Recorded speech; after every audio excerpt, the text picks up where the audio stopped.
Hey, we're back. This is the episode. There we go. We were discussing what the episode should be in. We decided George realized this is it. This is hit record. Get started. Okay, we'll do it live. Fuck it, we'll do it live.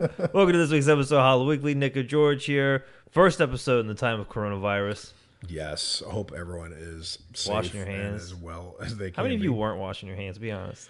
Yeah, well, it must have been a big change, big alteration. How's it for all you not hand washers to not wash your hands? It seems like it's the biggest mistake that was made in retrospect. The biggest artistic mistake of Stephen King's career is that he didn't emphasize hand washing in The Stand.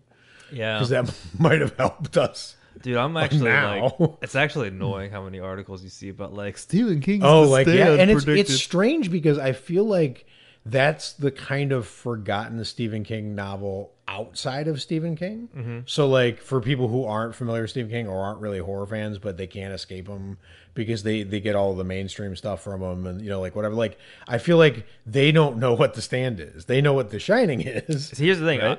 It's annoying to me, and I've never even read The Stand. Right. Well, I think The Stand actually might be the first Stephen King book I read. And, wow. And because I loved the cover. It was this enigmatic, like just blue, half face, half bird. It was a really cool design. It was cool. Great. And it really caught my eye. And I was super young, and I was like, all right, well. So, but here's the thing, like this, The Stand is this comparison from, but it's weird because I feel like it's sort of a forgotten book. And you'd think like things like the Andromeda Strain, which were like super famous flu books, but no one's talking about that book at all, right? Like, right. If I had bet money, I would have been like, when this pandemic broke out, Andromeda Strain would be making a comeback. And then they reached for The Stand. I'm like, wow, more people remember that than I thought. I get good on America. Yeah, no, a lot of what are some other posts? I'm seeing a lot of people talk about The Stands, a lot of cringy memes. Yeah, a lot of cringy memes. Yeah, yes. Well, tell them about social distancing.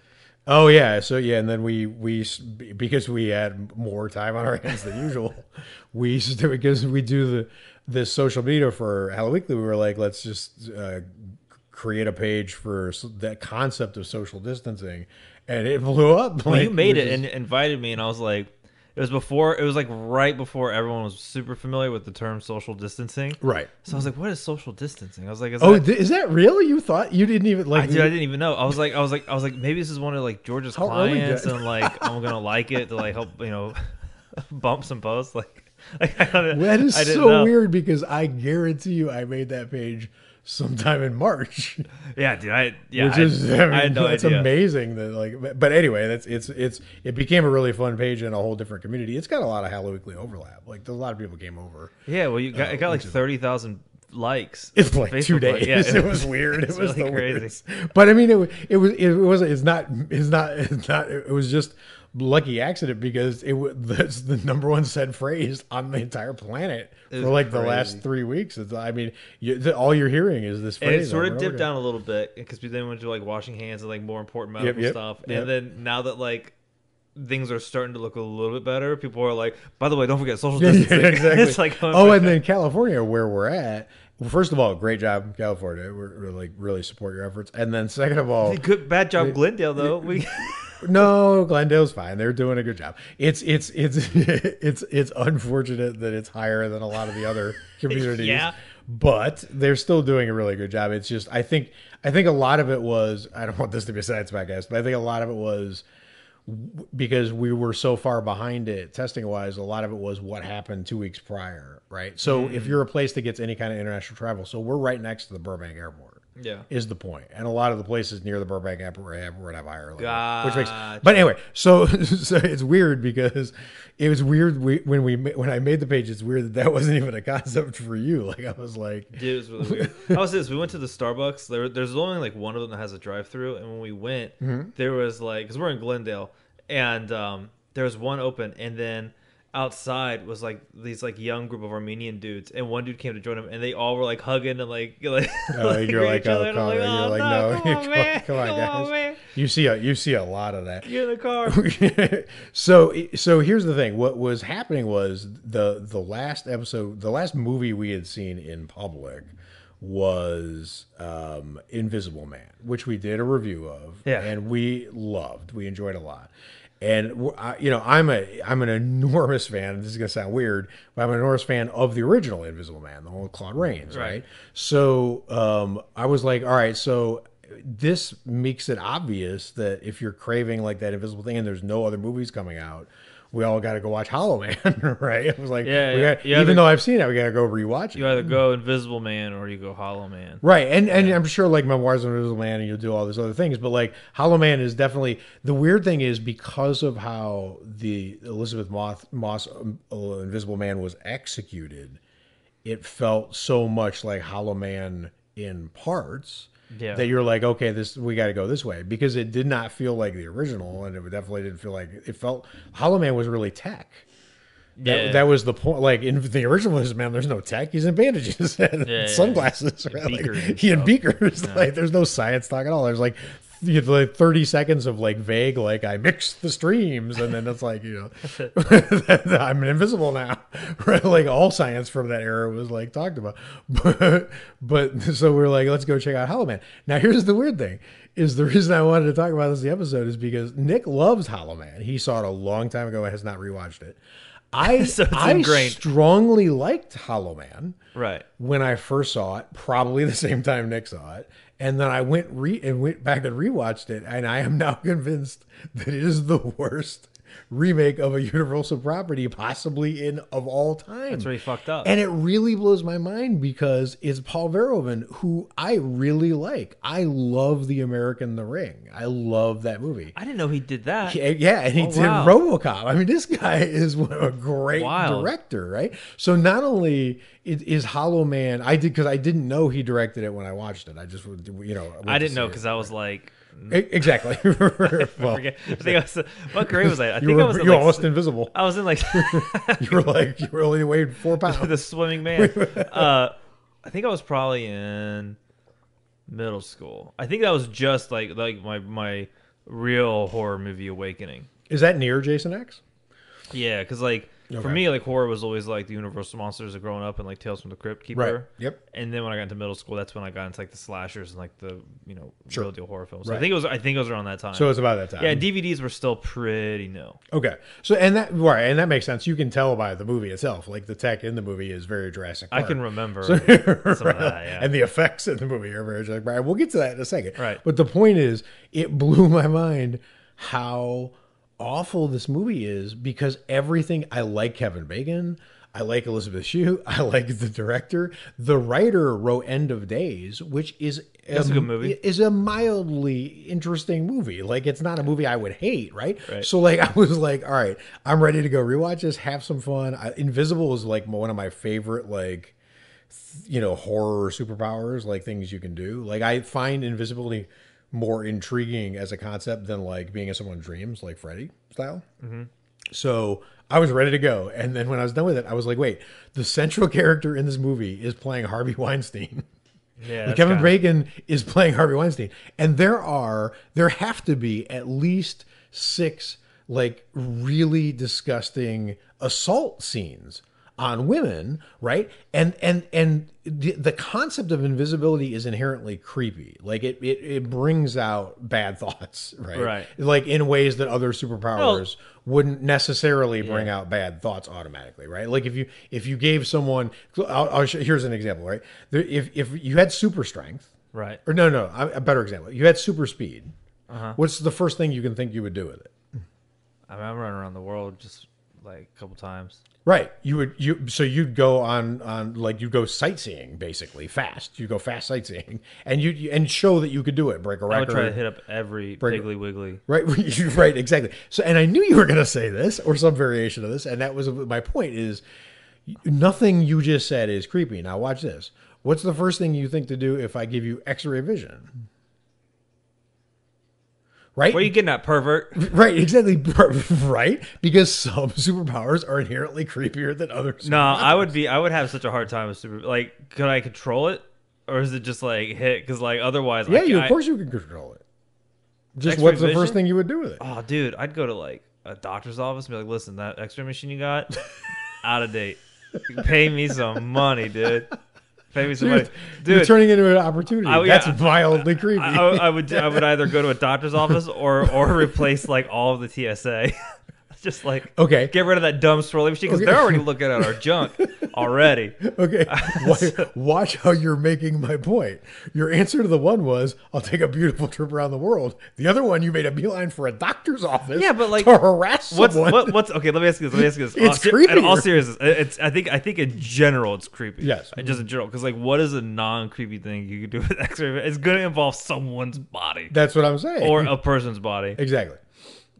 Yeah, X-ray vision just kind of sucks. That's why they tacked And it on to X-ray vision Superman. is invisibility. Like, it's just another manifestation of the power. Invisibility is a creepy power.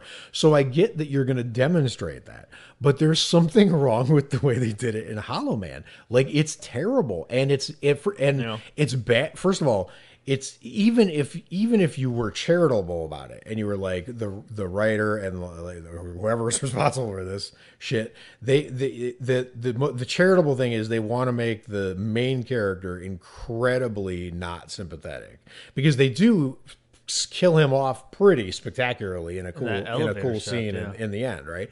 So maybe it's crazy how much of it's coming back to memory. Exactly. Well, and I'm gonna turn around and defend this movie in a second in a couple parts, but okay. But anyway, the point is, it was blowing my mind that this was so blatant and it was so unnecessary. It didn't forward the plot. It didn't change how I felt about. I mean, I obviously I will admit that I didn't like the character more, but it didn't. It's like the difference between being negative $10 million in debt, negative $100 million in debt. Like, all of that sucks. By the point, another $1 million, you don't feel like worse. You're just like, I'm screwed. I'm screwed either way, right? Like, and then so it was executed badly, and it was shot in like voyeur vision. Right. So it was Peeping Tom, but with no artistic pretensions. Right. So you're not getting any kind of interesting message across. You're doing what's basically like a pulp action movie. You took all the grandeur out of the original one now, and when you made it tech and modern and like whatever, and then you put Kevin Bacon in it, right? Yeah. And then you've got this really unsympathetic character, and then you've got this gross peeping Tom vision. And I was like, "What is this movie?" I didn't remember any of this. Wait, let me ask you this: When did you? Because like when you first, like your last memory was you liked it. Yes, absolutely. When during the rewatch were you like, "Oh, hold on, what?" So I can tell you exactly. Well, all right. First of all, let me. We don't need to get complicated about Hollow Man. This isn't like War and Peace, right? But I was having different problems with it before I got to this problem with it, right? Like, because obviously the effects have aged badly in parts. How bad? Pretty bad. In some parts. Some parts actually held up, really well. But like the self-destruct, the way, so there's a really cool like The Thing feel to the end sequence. It's probably the best sequence in the movie, is when the Invisible Man really starts to go crazy. There's fights in the halls. He traps Elizabeth Hue and Josh Brolin, who I forgot was even in this, in a freezer, and then she has to science her way out of it, and she goes all Matt Damon the Martian to like create a magnet from inside the freezer and knock the door latch loose, which is amazing, inherently amazing. And while she's sciencing it, Kevin Bacon's sciencing a way to destroy the lab by mixing together a bunch of explosive chemicals and putting them in a centrifuge and putting it on a 5-minute timer, and then it's going to spin and blow up. He improvised a bomb, right? So they're all sciencing around each other in this action sequence. It's great. Like, it's totally great. Like that the whole part of that is really really well done. When the movie's not being unbelievably creepy, it's pretty good. That makes sense. I remember really liking that scene when he goes out driving. Yes. And he does that mouth thing. Yes. Like the kids and people in the car freak out. Tremendous scene. So fun. It was like a scene from The Hidden, which is a great, well, by the way, Kyle MacLachlan, so we can get the Twin Peaks. Wow, that's crazy. In a minute. But so yeah, that's a really good scene. And then it's also really, really fun. There's actual violence, like, because a lot of those horror movies from that era, like when you go back and you look at, like, I Know What You Did Last Summer, there's no violence in that movie. There's nothing cool. There's no cool kills really. It's pretty bland, right? Yeah. The only thing that works in that movie is kind of its accidental charm and atmosphere, right? Right. But because that atmosphere is like whatever when you grew up in the 30s with Universal with like fog in your movies or whatever, in that era you grew up with like people with that haircut and those cars, and that was like your atmosphere for some reason. The atmosphere in those films were like the soundtrack. Yes, totally. That's how they did it. They're like, we can't find the fog machine, but just buy some pop punk bands. Actually, I Know What You Did Last Summer is a strangely beautiful movie for such a like basic movie. It doesn't matter. So it's always rainy. Yeah, exactly. I think that's part of what makes that part of it cool. And I'm from New England, so go figure I would like that. But so it doesn't matter. The point is you got this atmosphere going on, and then in Hollow Man, like all of that part is good, but then you have actual horror with actual violence, so it steps up. So like there's a scene where in the 30s or the 40s, what they would have done is, or actually what they did now, wow, with the Elizabeth Moss one is, when she's throwing flour down her kitchen or doing whatever so she can see his footprints or whatever. In Hollow Man, their version of it, because they're in a science lab, is she uses blood bags.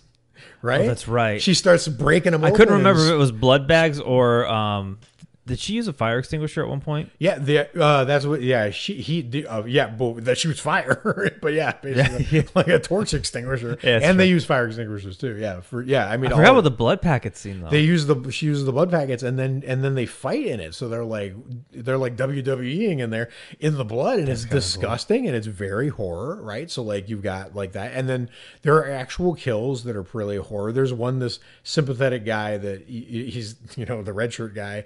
I can't remember his character's name. He was destined to die. He was like the computer hacker version. He was the Nedry of the science lab. And he's like, "Hey guys, what's going on in there? Oh my God, is everything okay?" And then he gets stabbed from behind with like a crowbar by the Invisible Man, who impales him through his chest. And the look on his face is absolutely priceless because he's acting like surprised, but like it didn't matter if it came from behind. He's invisible. It could have floated right to his face and smacked him in the forehead. It wouldn't have mattered. Wouldn't have mattered at all. Yes. Surprise! You're constantly sneaking up on people. You're invisible. Every interaction, you're sneaking up on someone. That's exactly right. So there are some really good horror moments and all that stuff. It's just but I had other problems with like there were the whole subplot of Kevin Bacon being this mad, brilliant genius. First of all, I like Kevin Bacon as an actor a lot, but he can't play like Einstein in a movie convincingly. It was like watching Matt Wahlberg be in The Happening, right? You just didn't get that swaggering doctor thing. Like he's too cool for it. Yeah, well, it's not. It's nothing about the acting. It's the writing they gave him, because that was the other thing. So there's a lot of really, really corny lines that you could like only David Lynch could get away with, or someone could get away with like saying them ironically. They would work perfect in a Coen Brothers movie, because the Coen Brothers say this profound sounding stuff, but they're always undermining it by who's saying it, or by having Josh Brolin say it. Or having Funny Josh Brolin's there. How was he in it? Because it's been a while. Like, he was amazing. He was absolutely amazing. Like, I mean, he was.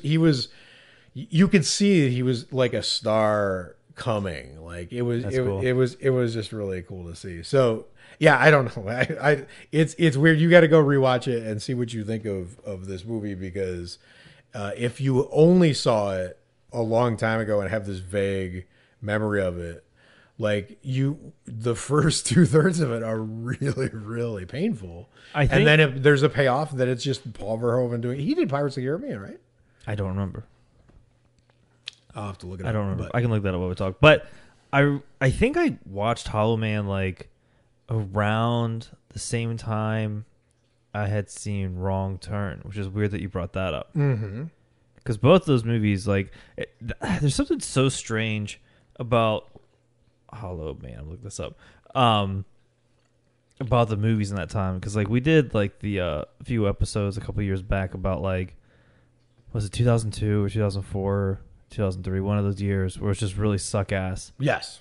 Yep. Well, 1995 was terrible. Well, 1995 sucked, but there was one of the two. There was one of the 2000s, early 2000s. It was like some of the three or early four. 2000s movies are just there's something really fucking weird about them. Yeah, and I still don't know even what when it they're is. good, it's like you're surprised they're Dude, good. I'm looking up an image of Hollow Man.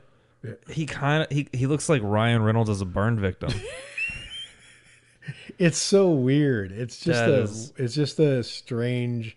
Even the spectacular action scene at the end of the movie, he dies literally trying to make out with Elizabeth Shue, and she throws him down an elevator shaft. Yeesh. Like his character is just a nightmare. Okay, so I got the Paul Verhoeven. We got him up here. Okay, so we got The Ring, I know. Basic Instinct. Basic Instinct, which I like actually. Filmography. Let me make sure he was the director of that. Okay, here we go. Total Recall, Love Total. Basic Instincts, Showgirls, Starship Troopers, Hollow Man, Yeah. Black Book, Tricked, Ellie, and something this year. So he didn't do. Vendetta. Who did Pirates of the Caribbean? Who am I thinking of? Doesn't matter. So it doesn't look it up. Pirates But of- this guy is. I actually really like Basic Instinct, so that's funny. But Total Recall is total genius. That is a masterpiece. So that's the thing is, I would expect the person that gave us Total Recall to put together a more solid movie than Hollow Man. Gore Verbinski. Oh, Gore Verbinski, the guy who did Cure for Wellness. That's right. That's who that was. So I need to go back and rewatch it because, like, it was one of those movies at the time where I still hadn't seen. I mean, still haven't seen a lot of the Universal horror stuff. yes, So for me, I was like, well, if they're anything like this, then they're going to be awesome. that's totally true. And but it's totally wrong. They're absolutely Totally wrong. nowhere near the fucking same. All right, What made you- so check that movie out, and that's because that's Well, you can't go to the theater, so like, what the fuck else are you gonna? yeah, exactly. What else are you watching? Exactly. What else are you gonna do? Run around with your X-ray vision? So Perverts. as we sit here today, I don't know if this is the next thing you want to talk about. But we are one day out from the Twin Peaks 30th anniversary of the debut of the pilot on ABC, which is incredible that we're at a 30-year mark for this, and a lot of the people with the show are still so active. Dude, Right, like that is a hell of a run for a show.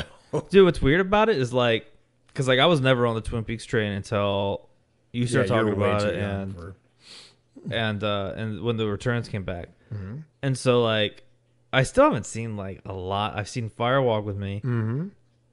and clips from Yeah, you've probably seen almost none of the original. but I saw all of the returns. Yep. There's just something super strange that just like lingers with you in Twin Peaks, Mm-hmm. like, but like in a good way, like where like it's weird. Like the 30th anniversary was the other day, and we had went and got something to drink, and then we went to Starbucks. I think we went to Starbucks, and because that was when he was tweeting, and I saw the Fast and Furious crew Yep. Yes. out there. Yes. But like it's weird. Like there was this like I missed. Like I wish there was more Twin Peaks coming out. Like I was like sad that it was gone, and like it just keeps like coming back to you. Yeah, exactly. That's the thing. That's the weird thing. Even though, like, I remember when you first watched it, it was giving you like ferocious headaches, or they were coincidental, or whatever, which is understandable. Honestly, it's the thing is about Twin Peaks is even me. So you were forced to watch it week to week when it came out. Right. It was like Westworld is now, obviously. Right. So like you couldn't binge it. But when the return, because the return played out like that. But there were times where I was like, if I go back and watch the return on a rewatch, I couldn't make it through more than one or two episodes at a time. Like it's just too much. It's like having dessert for every meal. Like it's too rich, or it's too like whatever. And remember that it's completely different because the original Twin Peaks, I mean, David Lynch only directed maybe 4 or 5 episodes of that, right? And the return was pure David Lynch. That's it was crazy. Every episode was him, everything was, and that's intense. And there's great parts to that, right? Because he's he's by miles the most interesting artist, mainstream artist in cinema right now for our country. But like, it's you can't watch too much of it. Whereas the old one, when the nostalgia kicks in, I could binge like 8 episodes with no sweat of the original one. Like, it's just a different feel. The second one was heavier, right? Yeah. What was really weird was, like, I think it was last week on my Spotify Discovery, or no, Weekly, because like Weekly. So on Spotify they have like 2 different playlists that update once every week, and one of them was like new hits, or no, discover. What? I just look it up real quick. I know the songs and all that because like it was a week ago. Oh, but For You. Wait, no, that's Snapchat. Jesus Christ, there's so many apps now. Discover Week. Okay, so there's Discover Weekly, and then there's another one where it's like, in case you missed it, and I click that one every now and then just to see if I can find any good tunes off of it, and then it had the God of Light music from the victims of the My Platters. Oh, the victims of the classical piece. Yeah, the Threnody for the victims of Hiroshima. Yeah, woo, yeah, that's an intense, dude. And what's funny is like I saw it and I was like, I know that song is nothing but Scary Time. But like I had headphones on and I hadn't listened to it since the Twin Peaks episode, and I was like, let me see, like I want to listen to it through and through, like as a song. And when you think about it through like the perspective of someone who's in a town that's getting fucking nuked, dude, it is like the most gut wrenching, unsettling, and the fact that because what's weird is the composer of that died like last week too, which is really really strange. Sadly, the fact that they were able to like, because we went to it was Hiroshima, right? Yeah, we went to the museum there, and like that is like super gut wrenching. Totally. And just listening to that music alone gave me like those same feelings like when we were there, and the fact that he was able to do that. I want to see what the sheet music looks like for that. It's got to be crazy, right? It's got to look like a heart. Did he even write anything? He was like, you know what? Just fuck it up. Just really go to town. Yeah, it's pretty complex actually. It's pretty intricate, but like there's parts where it's literally just screeching at you for it's horrendous. Dude, there's like when I re-listened to it, there's like 3 chunks or 3 movements in it. And there's one I wish I had knew the timestamp. It's kind of like midway through the song. It gives it like 1 beat of silence, and then the dread kicks back in because I think we dropped 2 bombs on him, right? We did, Nagasaki. It feels like that's the like it just feels like that's the second wave. Oh no, isn't there multiple waves of when a nuke goes out? There's like the bomb and then the fallout. There's yep. That part feels like the whatever the aftermath. Yeah, when you think it's good and then it just gets worse. That's what that part felt like, and like I replayed it like 6, 7, 8 times. It's amazing you can convey emotions in music like that, dude. That's what really blew my mind about that. And you know the funny thing is, and this is part of why Twin Peaks is so special still, and why David Lynch was really caught like his magic lightning in a bottle with Twin Peaks more than even his movies. Even though I think Mulholland Drive is like equal to Twin Peaks, it's weird because it's the magical part is he made moments in Twin Peaks do what the exact thing you said with music, like hit you with an emotion. When you watch Twin Peaks, like the original one, for example, when you walked out and you went for a walk and you saw like a stoplight and it swayed in the wind, you were back in Twin Peaks. Yeah. Like all of a sudden you were back in Twin Peaks, and it was something really mundane. To get into a Hammer movie, you have to go visit a castle. Yeah, a lot of right? fog. You can't. Yeah, you need a carriage, you need horses, you need like cleavage, like whatever. And right, exactly. If you were trying to get into the world of Seven, right, you would need a mass murderer, but you would need a lot of 70s new like grime, like you would even, it's not easy, right? But with Twin Peaks, all you would need is wind and trees, and all of a sudden you're in Twin Peaks. Right. It was the weirdest thing because he attached it to really mundane things so it could reach into your life and remind you of it, right? Like a music or like smelling something that makes you remember someone, like you just all of a sudden you're back like in that memory. That's how Twin Peaks works. And he did it again with The Return, just in a different way. So that's probably why you're feeling a little of that too, because how weird is it? There's no way that an artist should be able to put his spin on a piece about Hiroshima. Right. Right? Like that should be as far as that artistic thing could go, or as high as That's it the can go. ceiling, Right? yeah. No one else can go and be like, I'm gonna like put a little cologne on that, and now Yeah. it's partially mine. Like that shouldn't work. And he's not doing that on purpose, but he does it, and it's weird. That My Platter song from the God of Light, scene. Like I love Motown. I'm a huge like Motown fan. I like the darker, sinister side of a lot of the Motown songs, like the things you would hear more in a film noir than like the poppy Motown. But I love Motown, right? And he changed that My Prayer song for me forever. It was just kind of a really pretty basic song for me that I would just skip a million times. And now it's one of the scariest songs I've ever heard.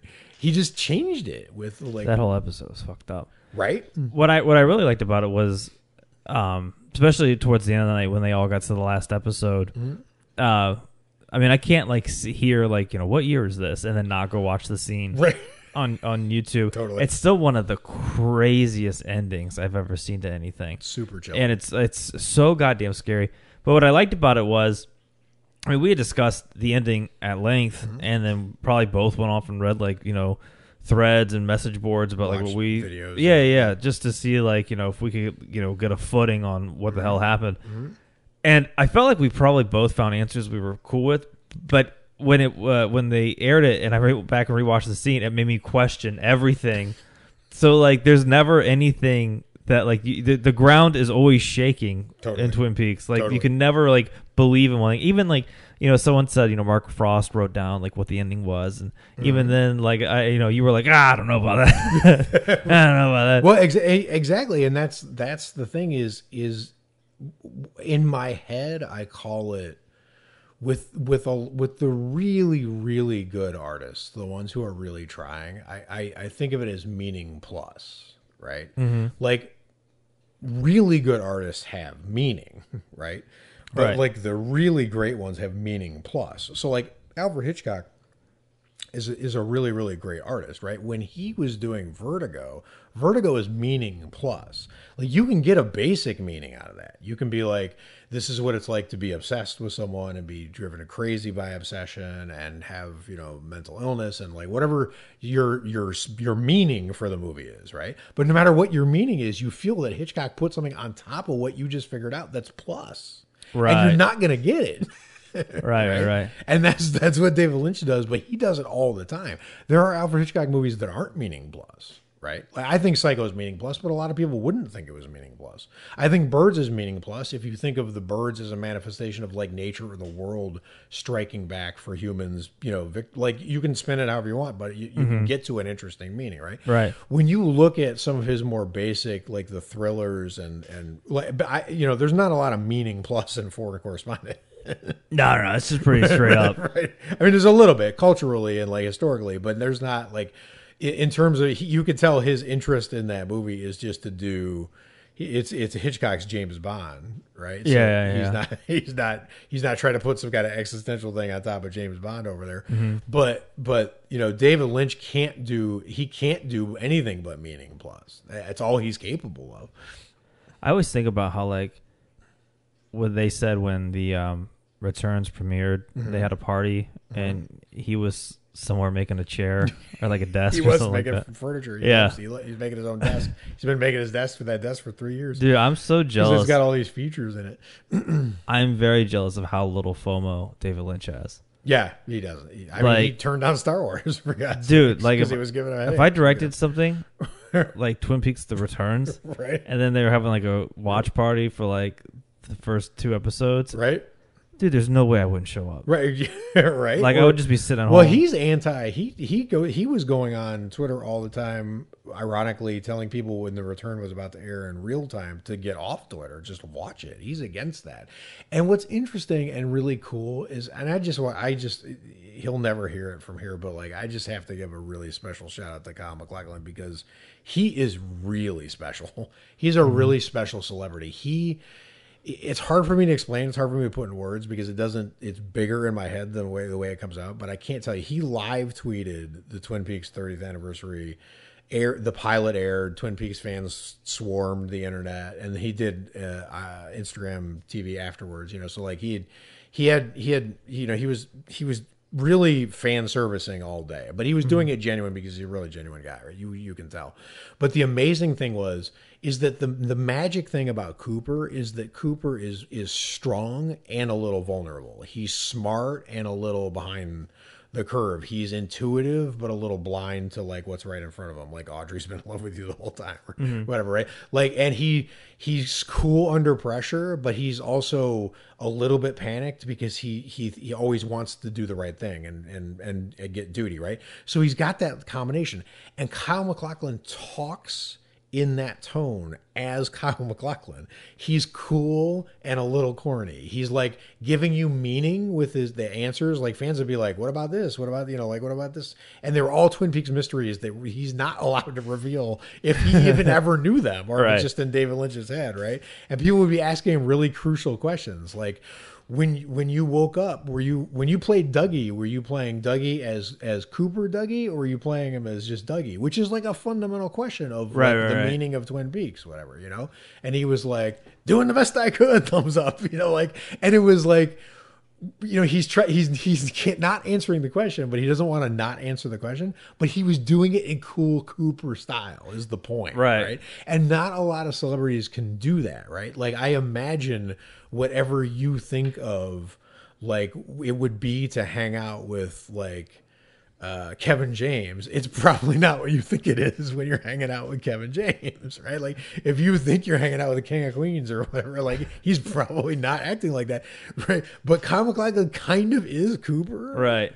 And but he's kind of doing it on purpose because he's just an amazing guy. So he did an incredible job. He was like tweeting pitch perfect little haikus of almost giving you the answer, but not all day long. It would have been exhausting for me for 15 minutes to evade people's questions. Like things that if he just blurted out would like 30 years of mystery would just go poof and smoke. And he was just like tweeting up a storm all day, never giving anything away. It was amazing to watch. It was like, now you see me. It was like he was Jesse Eisenberg out there. Like I can talk all day long and give away nothing. I'm amazing. I wish you would do a watch party of the Flintstones. Oh shit! That was my first totally run in with Kyle MacLachlan with the Flintstones movie. Dude, he probably considers. I'll say this right now. I think one of the most underrated castings of all time was whoever they had as Wilma. The Flintstones. Do you remember? I don't. You remember? When we're done recording, I'll show it to you. Yeah, because John Goodman was Fred. Yeah, of course. Right. Oh my God, who's that? Who's the nerd guy from Ghostbusters? Rick Moranis was Barney. Yes. And then Rosie O'Donnell. Yeah. Was, the only I remembered was John Goodman and Rosie O'Donnell. I didn't remember Rick Moranis. Yeah, and then they had like a pig that was the garbage disposal, and she's like, the garbage disposal. And then he sticks his hand in there and he's yakking on a bone. That's a good movie, dude. I don't remember it at all, except for John Goodman, who I really like. Yeah, no, but there's a lot of good stuff in that. It made me excited to go back and rewatch a few of those scenes and sort of re-question like what was it that I was thinking was happening. Well, and here's the thing, like that's what I was telling you was some Twitch stream put on like the actual broadcast of Twin Peaks as it aired, the first broadcast with the commercials in it. It was really cool. It was really like, it was amazing to see what people were watching then. Were there any commercials? Like there were like VCR machine commercials. Wow. And so you're right. And before that, they'd done a lot of like stuff from the Twin Peaks archive, just outtakes. And there was amazing behind the scenes stuff. And that's what I was telling you is watching the behind the scenes stuff, you realized that these people probably like The Sopranos was. Anyone who's seen behind the seen stuff of Sopranos is that they were like a family. They were so close knit. They so had each other's backs. They were trying to do something artistically interesting, but they were also just trying to get a job done, right? Like, and they were practically solving problems in real time, but they were all just really genuine. It was a really cool thing to see the behind the scenes, how focused they were on like, because here's the thing, it felt like they kind of knew they were making something amazing, which is weird because that thing never should have had a chance ever. I mean, it should have failed immediately. It was so unlike anything anyone had seen on television when it came out, right?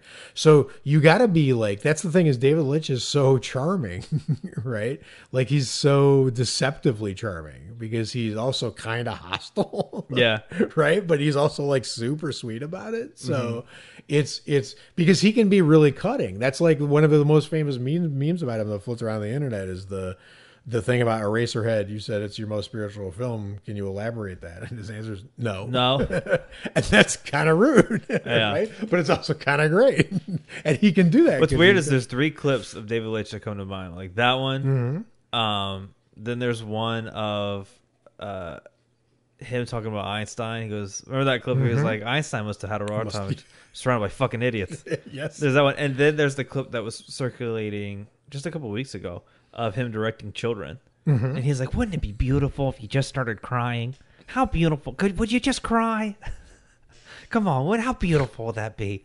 And then we'll go to Bob's Big Boy and get a milkshake. You see what I'm saying? All of that is kind of disturbing and nuts. Yeah, but it's also charming. Yeah, there's it's different. It's weird because I feel like he's Buster Scruggs in it. Like I feel like Buster Scruggs was like really vile, but like super charming. I could have watched him for 4 hours and sing his little songs and do his little thing, right? Whatever. So I anyway, it's amazing that Twin Peaks has had the run it has, and the ironic thing, and this is almost inevitable with someone as weird as David Lynch, is how weird it is when you think about the fact that Twin Peaks, probably more famously than any other influential show in the history of television, more than Star Trek, which you can also say this about, was killed way too soon and way earlier than most people think it was. Like Star Trek, the original Star Trek didn't have a lot of episodes. I was imagining the original Star Trek being like 20 years of classic, right. Like whatever, and it's like 2.5 seasons, right?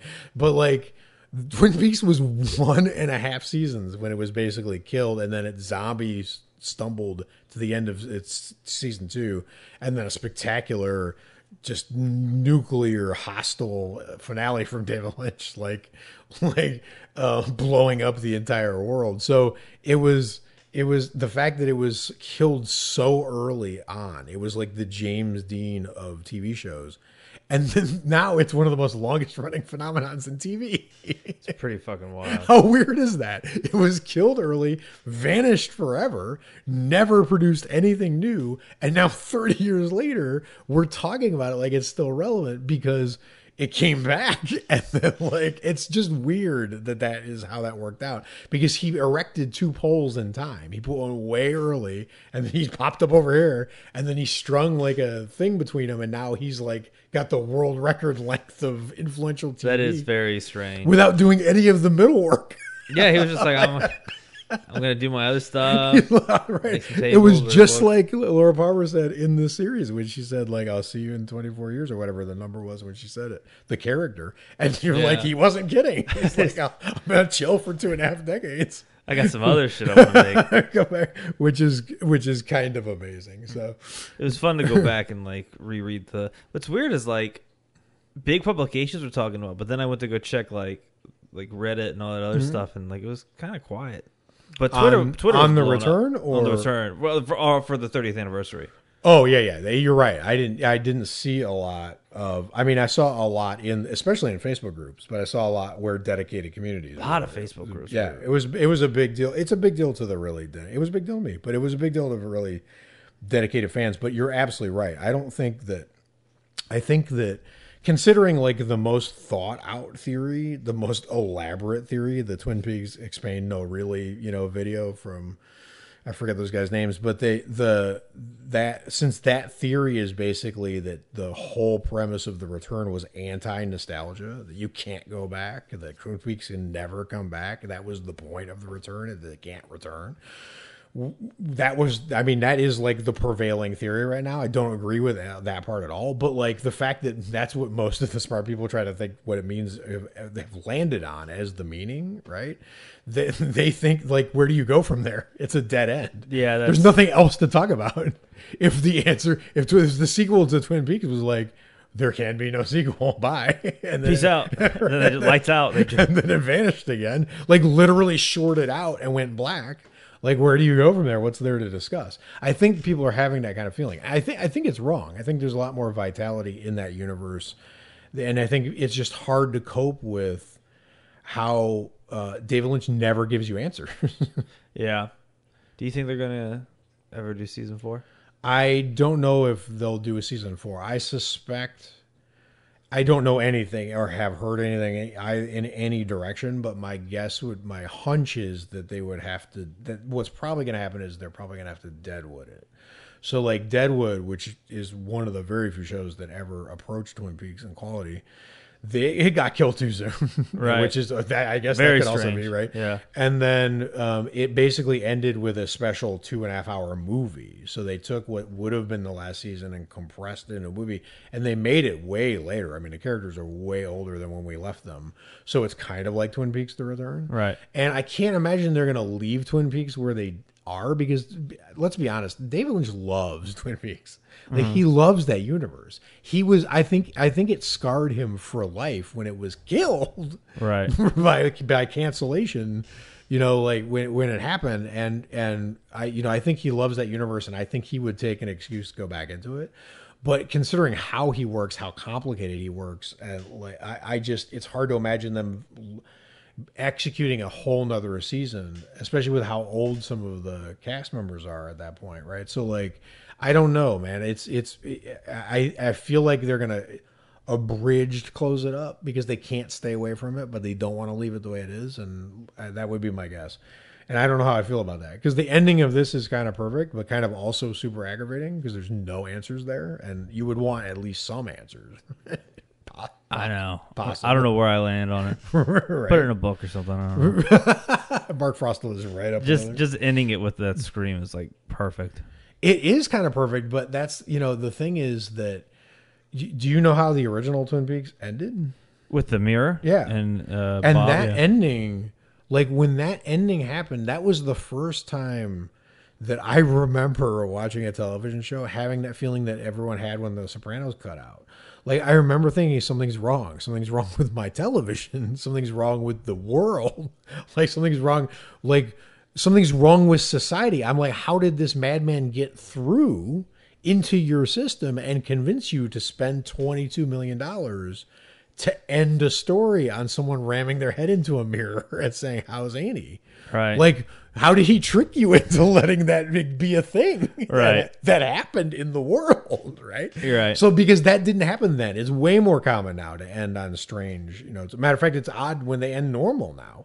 They always try like a big surreal overgrab, like it never happened, or like Seinfeld jail, or they're in an alternate universe, or like whatever. It's all gimmicky. Partly because Twin Peaks blew everyone's minds, but like whatever. But that's the thing, is it's kind of perfect, but it's kind of aggravating. Though the ending on the scream. The thing is that those people were probably or definitely, certainly not just Dale Cooper and Laura Palmer. That means your last vision of Twin Peaks is two people you don't know. That can't end that way.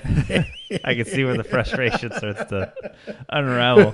I mean, I know they're partially those people, but they're not entirely those people. And that means that, I mean, it just can't, I don't know, right? Like, I don't know. Well, but you're right. I mean, I would be happy if it just ends the way it is, because the ending was so powerful. I think, here's the thing. David Lynch isn't out there making a bunch of movies, and I totally respect his personal space and his missions and his desire to make furniture or whatever, but like, he could make another season of Twin Peaks, and that would be amazing. I'm just saying. Once they're done with that chair, dude. I'm just saying. Well, I know. In the meantime, let's say Friday, so 2 days from now, we get Killing Eve back. Thank God for that, dude.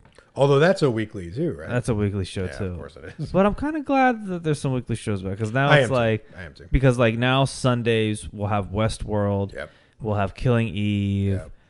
And I feel like those shows move in herds, like in the wilderness. I feel like wherever our Killing Eve is, Umbrella Academy is somewhere behind. Like, I feel like they run in packs. I thought I saw something about Umbrella Academy. Right. So like, I feel like there's going to be some interesting shows. They move in herds. So whatever the Killing Eve herd is on the way. I know, and I didn't jump on Tiger King, so like I missed that. Yeah. That like little blip. It's too late of to social... go back now. Dude, they said it was like the number one like abnormally long #1 show. Oh, I totally. Which is believe really it. weird. It was completely riveting. There's no way to like not get interested once you started in it. But now it was really a real time event. It was a weird phenomenon. It would be weird to go back and watch it now. Yeah, I tried watching it. That's not my thing. But right. You had to be there surfing the wave. Yeah, but I'll be there with Killing Eve because that's all I really care about. Because god damn, that show's so good. Yeah, it is fucking amazing. So let us know what you think of Hollow Man, Twin Peaks, if you were a fan or if you join the 31. Give us a review. Yes. That would make me. I'll give you a big old virtual hug. Yeah. Join the Facebook group, and then if you're also in the Facebook group, so there's a group I joined. I mainly only focus on the Hollow Weekly, the Criterion, social distancing stuff since we run it. Yep. But I recently joined a group. I think it's practical effects. Like I'm a big CGI guy. Yes. But I also love practical effects. And that has some of the most interesting shit I have seen. So if you're into like behind the scenes stuff, check that group out. The other thing I like about it is a lot of their practical stuff. What I like about it is they do the practical stuff, but like you can see like they'll make something, but like shoot on a green screen or something like that, and then they have to composite it in. So it's like some of the like they're not opposed to like. In fact, I even told them they do what they gotta do. In fact, one of the questions I answered, I was like, by the way, I'm a big CGI guy. I don't know if that like. I just want to let you know. If I see some people shitting on it, I'm probably going to defend it. I actually saw a really cool scene in that group because like my biggest thing, because I want to eventually I want to do a rant episode to blow off some steam from because this is we were in quarantine ahead of the curve. We've been in quarantine for 4 weeks. It's been a while. 2 days. 4 weeks, 1 day. Now, dude, it's fucking wild. And I need to blow some steam. And luckily, though, I haven't seen anyone shitting on CGI, which is great. But I did see a really cool clip. It was in that group or it was on Twitter of a history of violence. Yes. Soderbergh? No. Cronenberg. Cronenberg. Yep. When what's his name? Not Hugo. Viggo Mortensen. Yes. Smashes the dude in the face with the coffee thing. They originally had the coffee pot and then smacked a dude who was wearing a green screen mask and then composited the guy's face in later. Oh, wow. And you never know. I mean, it just feels like you're in a room with those people. But it's a flash of a screen. It's probably 7 frames.